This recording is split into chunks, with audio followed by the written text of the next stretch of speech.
आज हम ferric chloride व जल का फेज़ डायग्राम पढ़ेंगे। आज हम फेरिक क्लोराइड व जल का फेज़ डायग्राम पढ़ेंगे। फेरिक क्लोराइड व जल के अणु आपस में संयोग करके 4 ठोस हाइड्रेट का निर्माण करते हैं। फेरिक क्लोराइड व जल के अणु आपस में रासायनिक संयोग कर 4 हाइड्रेट का फॉर्मेशन करते हैं। जो ये 4 ठोस हाइड्रेट बनते हैं इनको हम सर्वागसम गलनांक यौगिक कहते हैं।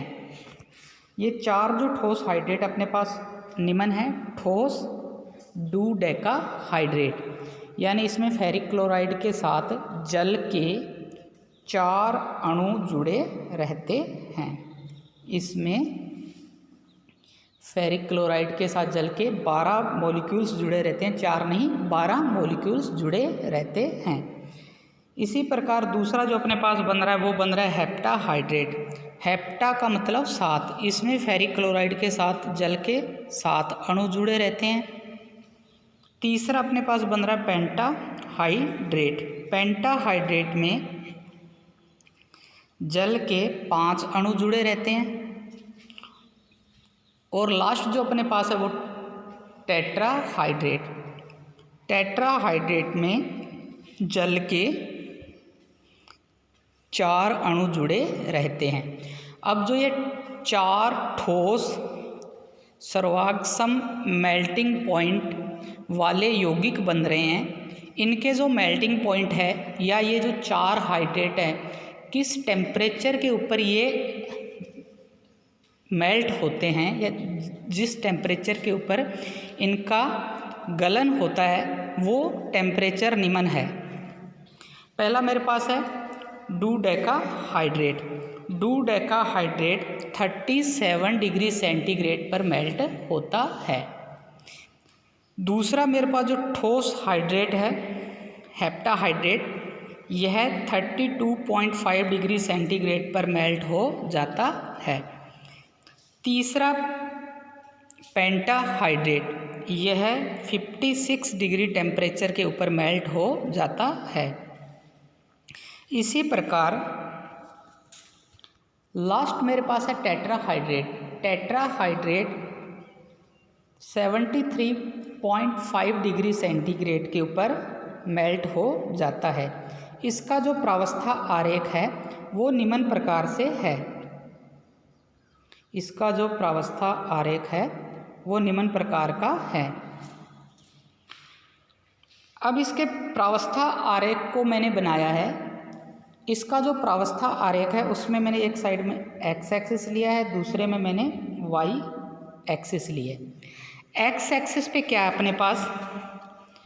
एक्स एक्सिस पे है मोल्स ऑफ फेरिक क्लोराइड्स।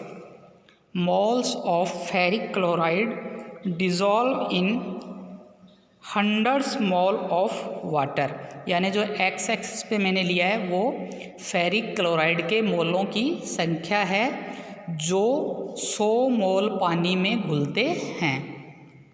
और वाई एक्सिस के ऊपर मैंने क्या लिया? ताप लिया है। वाई एक्सिस के ऊपर मैंने क्या ले लिया? ताप लिया है।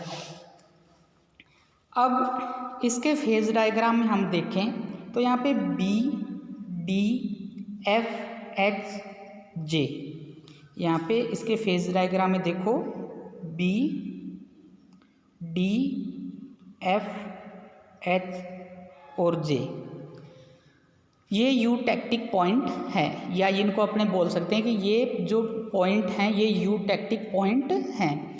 इन यूटेक्टिक पॉइंट के ऊपर 3 प्रावस्थाएं एक दूसरे के साम्य में रहती है। इसी प्रकार इसी फेज डायग्राम में देखो सी ई जी और आई, ये जो ठोस हाइड्रेट बने हैं उन ठोस हाइड्रेट के मेल्टिंग पॉइंट है या सर्वागसम गलनांक है। अब इसका हम वर्णन निम्न प्रकार से करेंगे।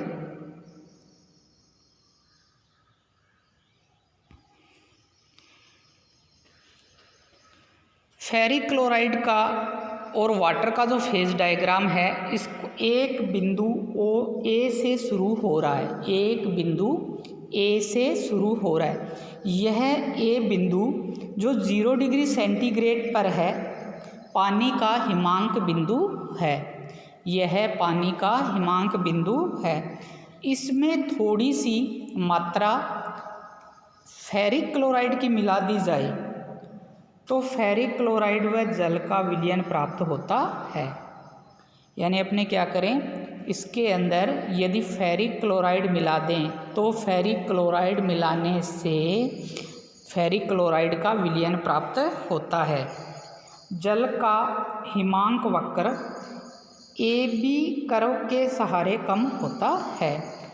यानी जो जल का जो हिमांक वक्र है वह ए बी के सहारे कम होता है। ए बी को बर्फ़ का गलन वक्र भी कह सकते हैं। ए बी को बर्फ़ का गलन वक्र भी कह सकते हैं। बी बिंदु पर एक नई ठोस प्रावस्था डूडेकाहाइड्रेट अलग हो जाती है। बी बिंदु पर एक नई प्रावस्था, एक नई ठोस प्रावस्था डूडेकाहाइड्रेट अलग हो जाती है।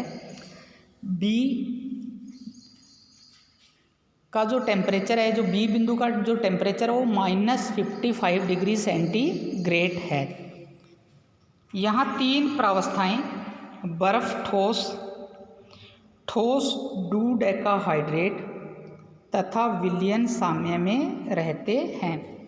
बी पॉइंट के ऊपर जो 3 प्रावस्थाएं ठोस बर्फ, ठोस डूडेकाहाइड्रेट व विलयन एक दूसरे के साम्य में रहते हैं। इस बिंदु को गलन बिंदु भी कहते हैं या इस बिंदु को क्रायोहाइड्रिक बिंदु भी कह सकते हैं। क्रायोहाइड्रिक का मतलब इसलिए ऐसे कहेंगे कि इस तंत्र के अंदर जो सबसे कम टेम्परेचर हमें प्राप्त होता है वो इसी बिंदु के ऊपर प्राप्त होता है। और वो टेम्परेचर अपने पास कितना है, -55 डिग्री सेंटीग्रेड। यह बिंदु अचर बिंदु है। यह बिंदु अचर बिंदु है। अचर बिंदु है तो हम जानते हैं कि इसके लिए जो डिग्री ऑफ फ्रीडम है या स्वतंत्रता की जो कोटि है उसका मान क्या होता है, अपने पास 0 होता है। अधिक ताप बढ़ाने पर विलयन का संगठन वक्र BCD के सहारे परावर्तित होता है। अतः BCD ठोस फेरिक क्लोराइड का विलेयता वक्र है। यानी कौन से फेरिक क्लोराइड का, जिसके अंदर फेरिक क्लोराइड के 12 जल के अणु जुड़े हुए हैं, जिसके साथ वह फेरिक क्लोराइड जिसके साथ जल के 12 मॉलिक्यूल्स जुड़े हुए हैं, उसका ये क्या है, विलेयता वक्र है।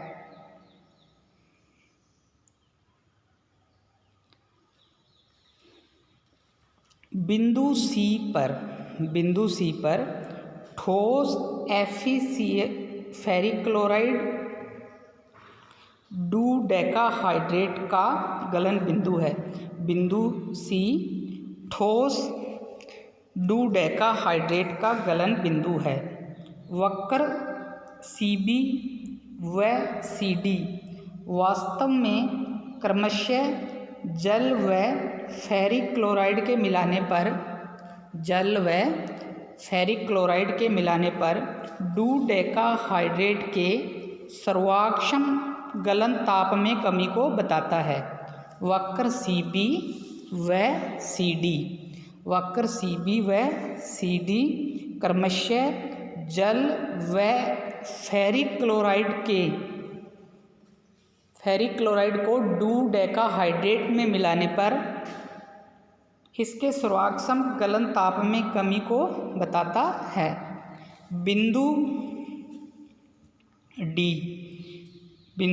D जो कि 26 डिग्री सेंटीग्रेड पर है, ठोस हेप्टाहाइड्रेट अलग हो जाता है।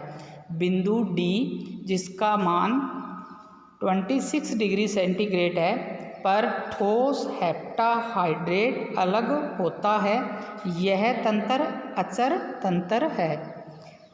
डी दूसरा गलन क्रांतिक बिंदु है। डी यहाँ पे अपने पास दूसरा गलन क्रांतिक बिंदु है। इस बिंदु पर ठोस डोडेकाहाइड्रेट, हेप्टाहाइड्रेट व विलयन 3 प्रावस्था साम्य में है। बिंदु डी जो दूसरा गलन क्रांतिक बिंदु है, इस बिंदु पर ठोस डोडेकाहाइड्रेट, हेप्टाहाइड्रेट व विलयन 3 प्रावस्था एक दूसरे के साम्य में है। तो अतः हम कह सकते हैं कि यह भी एक अचर तंत्र है।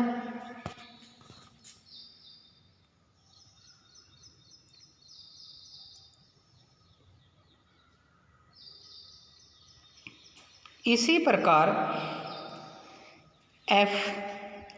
प्रकार F बिंदु जो 30 डिग्री सेंटीग्रेड पर है और इसी प्रकार H बिंदु जो 55 डिग्री सेंटीग्रेड पर है, वह I बिंदु जो 66 डिग्री टेम्परेचर पर उपस्थित हैं, उन्हें हम तीसरा, चौथा व 5वां गलन क्रांतिक बिंदु कह सकते हैं।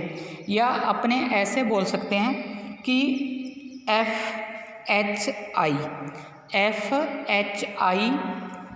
क्रमशः तीसरा, चौथा और 5वां गलन क्रांतिक बिंदु है। प्रत्येक बिंदु पर 3 प्रावस्थाएं क्रमशः, यानी जो F बिंदु है, F बिंदु पर हेप्टाहाइड्रेट, पेंटाहाइड्रेट तथा विलयन एक दूसरे के साम्य में है। F बिंदु पर 3 प्रावस्थाएं क्रमशः हेप्टाहाइड्रेट,